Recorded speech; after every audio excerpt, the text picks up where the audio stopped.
Hello again, friends, and you are our friends, and welcome back to Talking Town, Ipswich Town podcast, the podcast that puts you right in the middle of the circus act known as Ipswich Town Football Club. And we have had an update as we come on to the air this evening. I will read the statement out in very shortly. But first of all, let's introduce the two gentlemen staring at me with their beaming smiles. The dream team is back. You asked for it, you got it. The dynamic duo, the podcaster's dream. I've got Richard Cruncher Moss. How are we? I'm good, mate. Good. Just a bit warm. Yeah, well, it's beautiful weather, isn't it? Yeah, lovely. Yeah, not going to say the old British. Oh, no, there it is. There it is. What's inside that? It can't be that bad drink, Carlsberg, can it? It's Carlsberg. Oh, God. Dissing me again. Yeah, I don't know about that one. Anyway, this is a lovely Adnams Ghost Ship.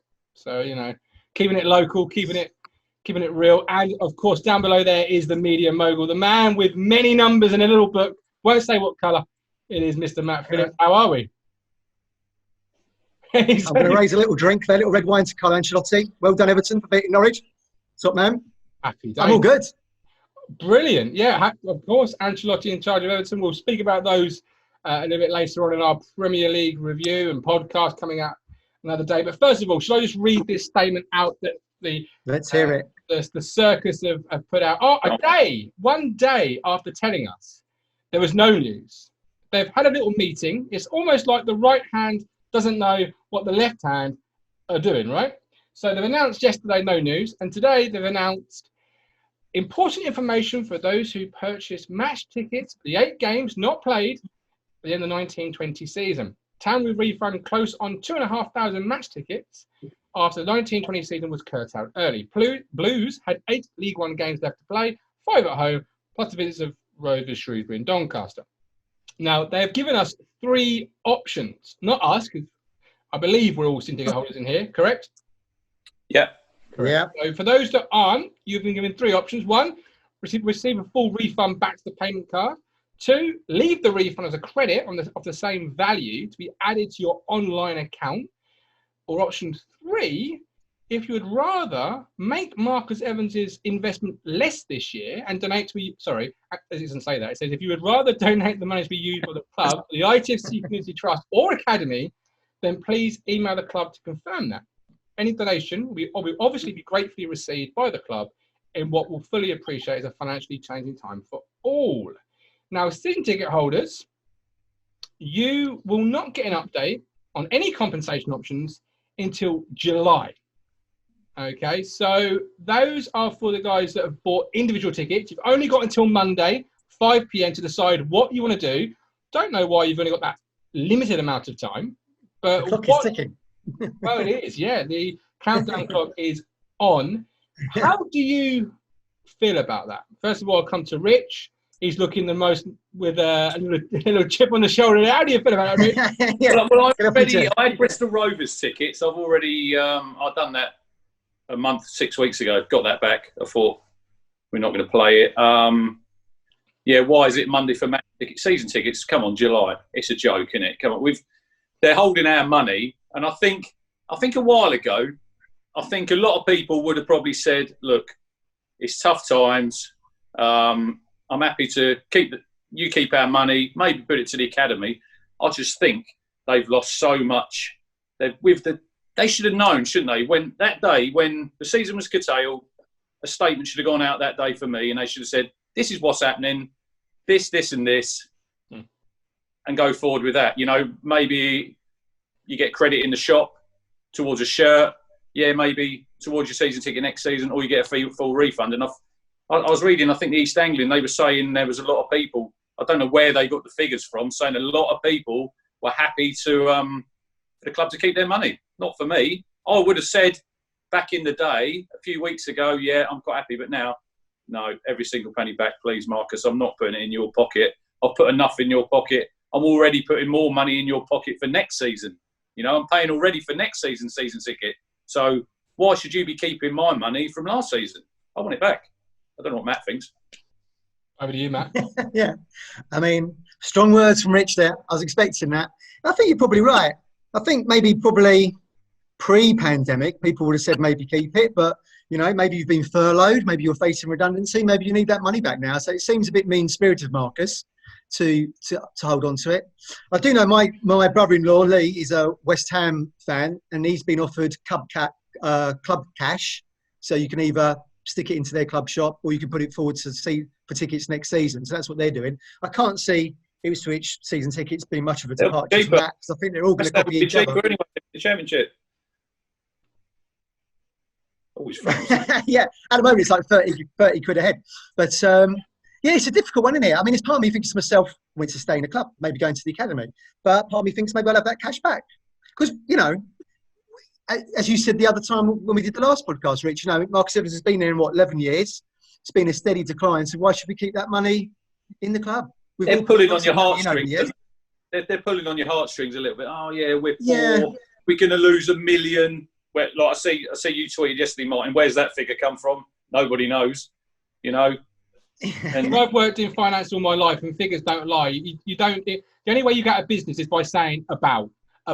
It's about this. It's about that. Figures don't lie. They are cold, hard figures. So you're going to know at least a ballpark. You know, nearly $1 million. Is that 500 grand? Is that? I mean, I'm nearly 6 stone. You know, I'm about 6 stone. You know, we were speaking before we came on air, weren't we? We know they've done almost 350 grand in agents fees, Ipswich, on players over the last two transfer windows. So they're quite happy for that money to go out of the game, aren't they? Can I ask, do you feel we should even be in this position? Because the EFL were flapping and flip-flopping about. They were meeting postponement. Now, us three sat here, you know, we haven't got the football credentials that some would say that, you know, are inside knowledge of the club or what have you. But we knew the season was over. Even the most optimistic of fan would have said, yeah, the season is over. So why was it simply not a case of blowing the dust off the plan you've written and going, here we go. This is the plan we've written when we knew the season would probably be curtailed. And announcing from the get-go, because should we still be waiting for July? Any amount of time for ticket updates? Not for me. They come out of it really poorly, don't they? And it's just, does it surprise you with the people who are running the club? No. Who, like you say, it is a circus down there. You know, and you can pull on people's heartstrings for as long as you want, but sooner or later, and we probably, me definitely, you probably might, I don't know about Matt, but in the end, you just haven't had enough with all the BS that comes out, you know? And what I want is a local, one of the East Anglian, Andy Warren, someone like that, to ask some proper, hard questions. Don't put stuff up about, is Luke Garbutt going to sign? He's not going to sign. It's a non-story, like I tweeted yesterday. There's so many non-stories coming out of that paper. Yes, that is what it's for. When you've got people here who they're owed a lot of money. Yeah. That's what I said in my tweet, wasn't it? People on the financial bare bones of their arse. And we're reading about how Lee O'Neill is telling us how it's going to be really hard this pre-season, or Paul Lambert today saying how recruitment will have to be from within, and all these different things. And I would like to know first and foremost, have our senior officials, our senior players, our captain Colossus, have they joined the boat with us, or is it just us being pushed out and told it's going to be really hard out there, but you're going to be ones rowing and picking up the slack and all of that? Because we heard from the start players will be speaking with agents, Matt, about negotiations to defer or have a wage cut. Where's that gone? Yeah, that's gone a bit quiet, that, hasn't it? Yeah, it's gone quiet. This is where I think Marcus Evans' model of running the company, Ipswich Town Football Club Limited, or whatever it's called, this is where it falls down a little bit, because we never used to have these issues when we had Sheepshanks there, who was always on the front foot when it came to speaking to the media, and to some respect, Derek Bowden, who's now at Essex Cricket Club, as Richard knows. He was good at speaking with the local media. Now we don't have that figure, do we, that comes between the footballing side and the chairman. We don't have that figure to speak on behalf. So this is where the confusion lies, and that comes from Evans, because he was very cloak and dagger for probably the majority of his ownership, wasn't he? We didn't even know what he looked like for a good few years. Yeah. So that's where it falls down a little bit. I don't think they've ever recovered from that communication not being that great, really. So we do need more of that kind of figure. Maybe when Simon Milton was at the club, he was almost like an unofficial spokesman a little bit. So we don't have that anymore. So we don't have that kind of like that two-way communication between the fans, the media, the club. That's where it all falls down a little bit, I think. And that's where confusion starts to reign. Hence the reason why we're asking all these questions. You know, have players taken wage deferrals? Has Lambert taken a wage deferral? So staff we know were furloughed. I understand they're coming back on a part-time basis quite soon. Maybe that's one of the reasons for the delay in the tickets.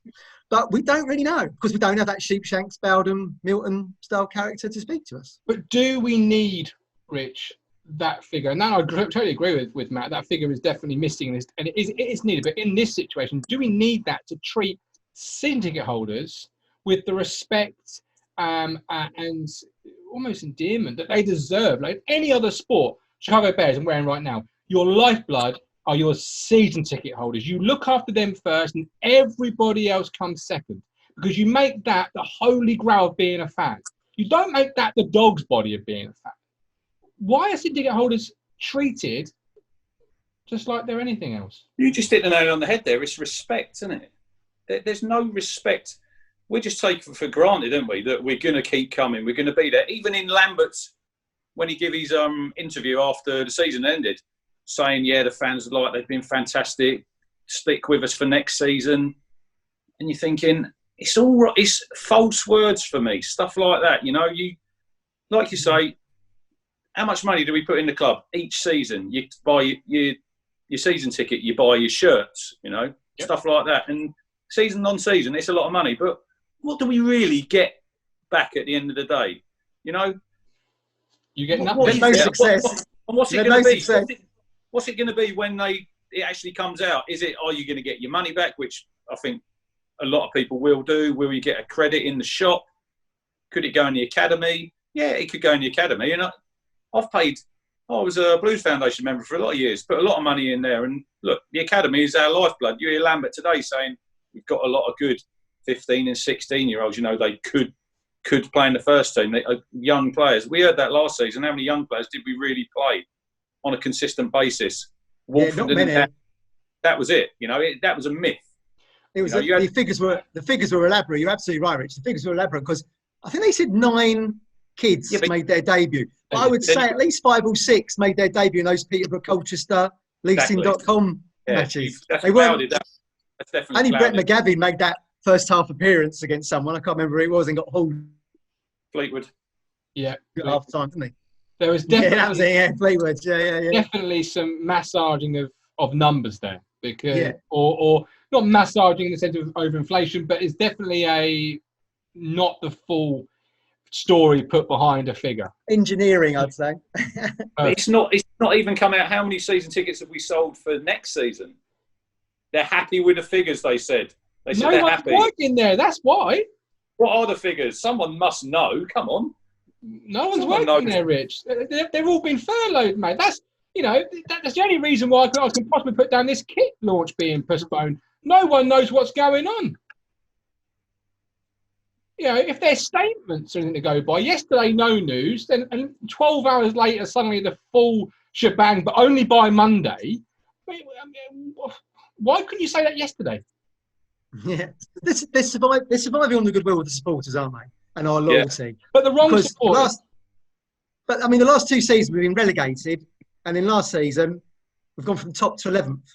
It's a hard sell on tickets, isn't it? I can only presume they're doing the match day tickets first because it's easier admin. Must be the administration of it must be easier. I mean, I'm amazed that even fans were buying away tickets.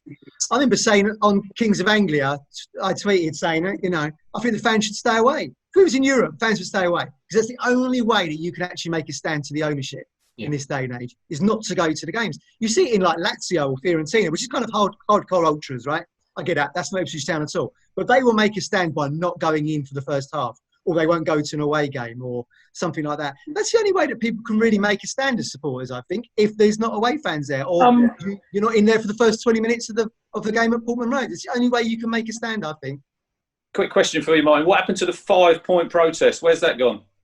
Well, I think the organiser behind that, Mr. Beck, decided that as the football wasn't happening, it was probably best to postpone that, not cancel it, not stop it, just postpone it until the football was back. But you are right. There is still stuff to be said and happen here. But then again, I think the whole group behind it have now stopped being Ipswich Town orientated, haven't they?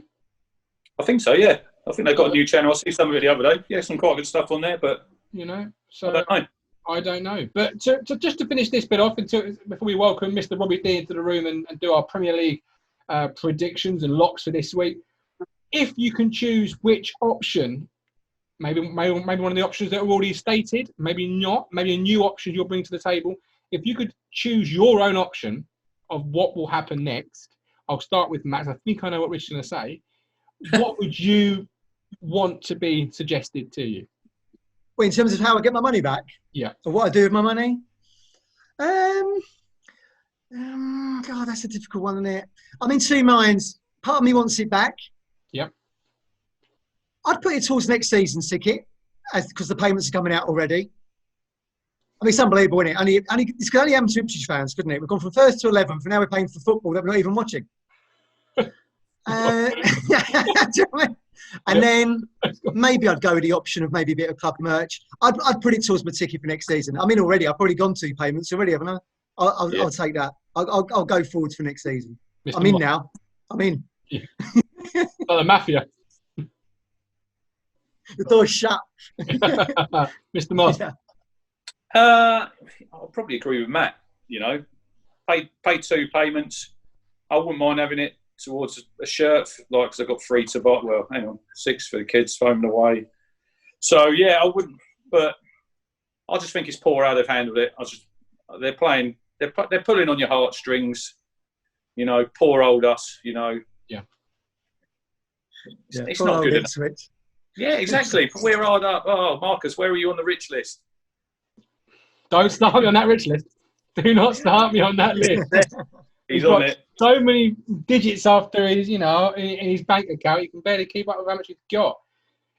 Me, personally, I like the idea of option 3, academy, community trust, which, by the way, the community trust for me should never be a separate entity from the club, because Marcus Evans should want the community to feel proud about his football club. That's almost like the neighbours walking past, seeing my house and not wanting to have it on their street. It's like, if it's on my street, I want my neighbours to think I'm proud about my house and not, look, the dam, it's got this, it's got that. So many stories from that community trust about how they haven't got half the stuff they need. But I only want that to happen if Marcus Evans is going to keep his investment up. If my money coming back makes him put even a shred, even 10 pence less than he needs to, then I'm out. So I'm sorry, Marcus. No, because if you won't do your investment and it's your football club, you own the bricks and the mortar. I know fans own it emotionally, but he owns the bricks and the mortar.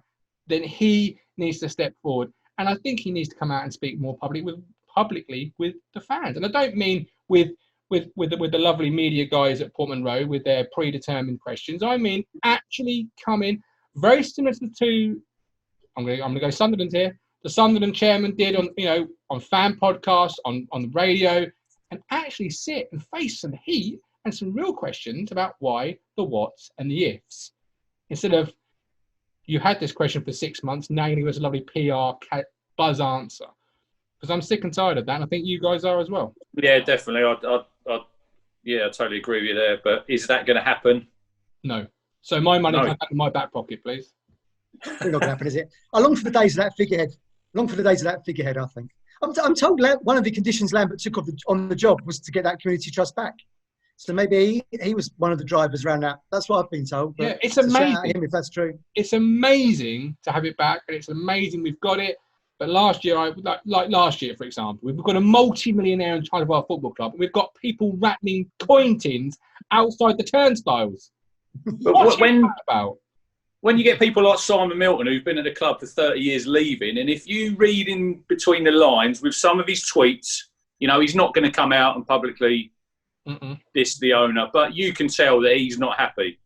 When people like him are leaving, who've been there a long time, and you went to a lot of events, he's there, He's a mouthpiece. You know, someone like him, Matt, would be ideal, I think.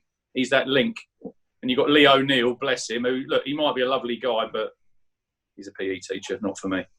Yeah, 100%. Yeah. Well, there we go, guys. Let us know what you feel in the comments section. Of course, if you're listening on Apple Podcasts, leave a review. We've got some lovely reviews on there recently, so thank you for those. But we'll be back very shortly. It'll fly around again soon. But for now, thank you and take care. Cheers. Catch you later.